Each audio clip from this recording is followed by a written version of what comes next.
प्रिय साधकों, हमें सांसारिक कार्य हो या ईश्वरीय कार्य हो, हमें दोनों कार्य में गुरु की आवश्यकता पड़ती है। गुरु के बगैर मार्गदर्शन के हम कोई कार्य कर नहीं सकते।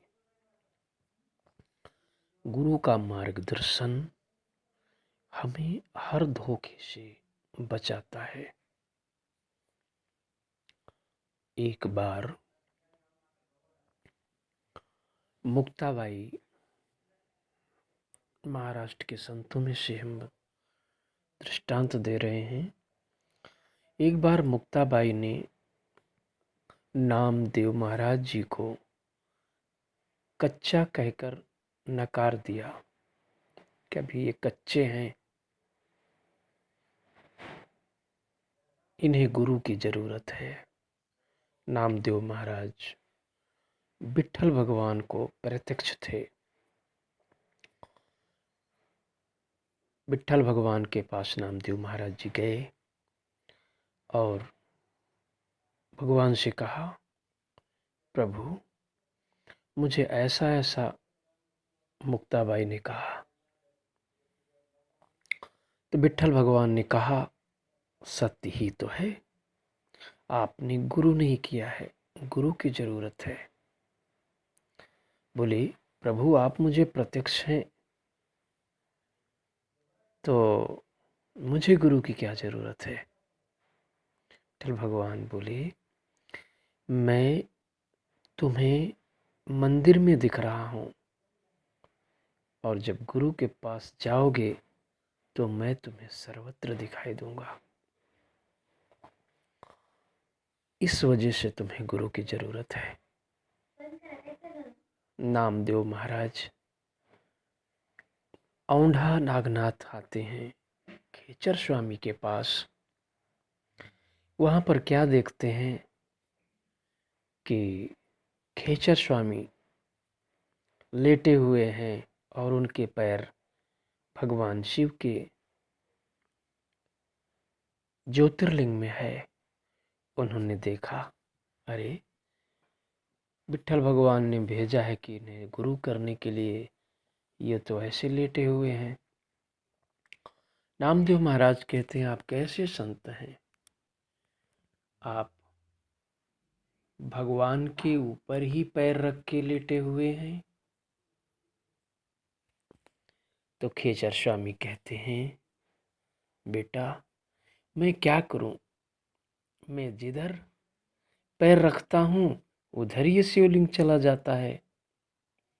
विश्वास ना हो तो आप ही मेरा पैर हटा दीजिए।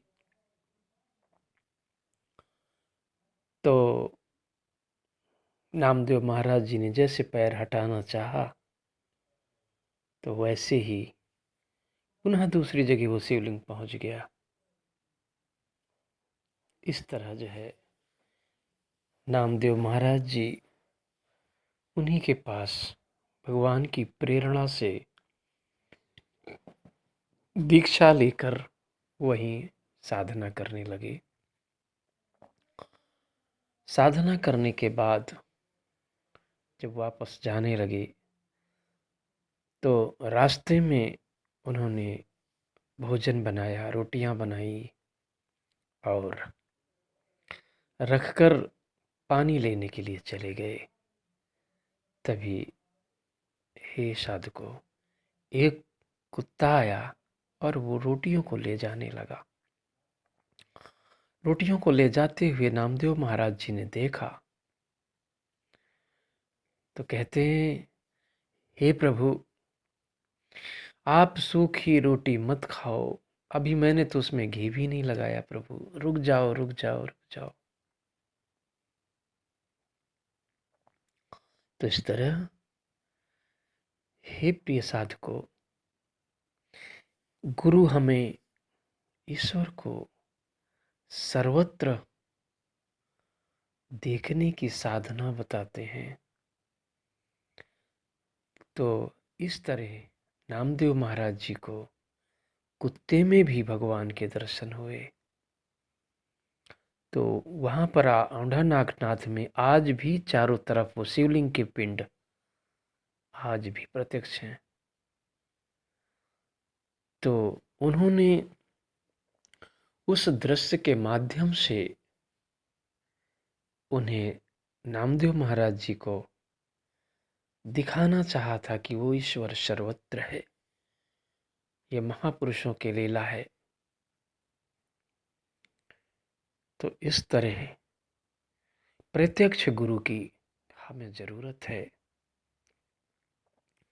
अगर हमें प्रत्यक्ष गुरु हैं तो साधना में हमें उनका मार्गदर्शन मिलता है, क्योंकि प्रिय साधकों, हमारे शरीर में जो शरीर में है वही ब्रह्मांड में है, जो ब्रह्मांड में है उस शरीर में है। हम गुरु मार्गदर्शन के सिवा इस मार्ग में नहीं चल सकते।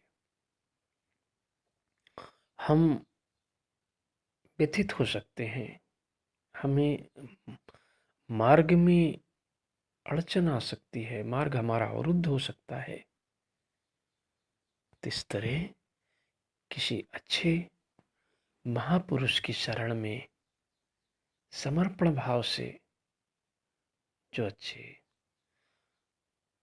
जिन्होंने अपने वासनाओं का नाश कर दिया हो, जो निश्चल हों, तपस्वी हों, उनकी शरण में जाकर उन्हें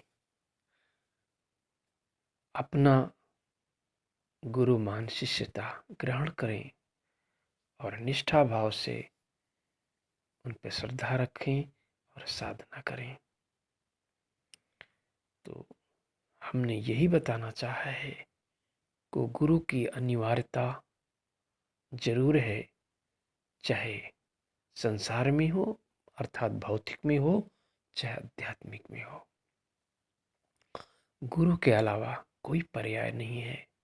अगर आपको ऐसा लगे कि हमारे भगवान ही गुरु हैं, हमारे ये गुरु हैं, तो हमने आपके मन में जो मिथ्या जो सब भरा हुआ है, हमने इसके माध्यम से निकलना चाहा है।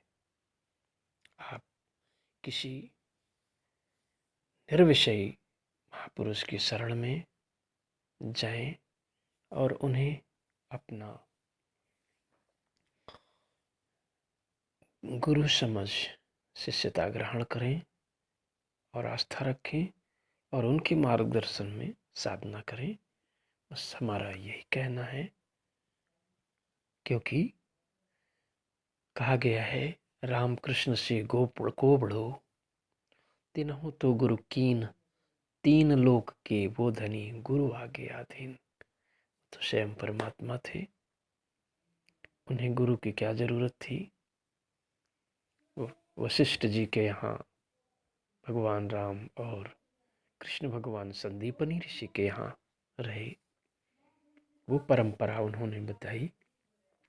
तो हम भी उसी परंपरा में गुरु के सानिध्य में रह के ईश्वर का चिंतन करें और आगे खूब बढ़ें।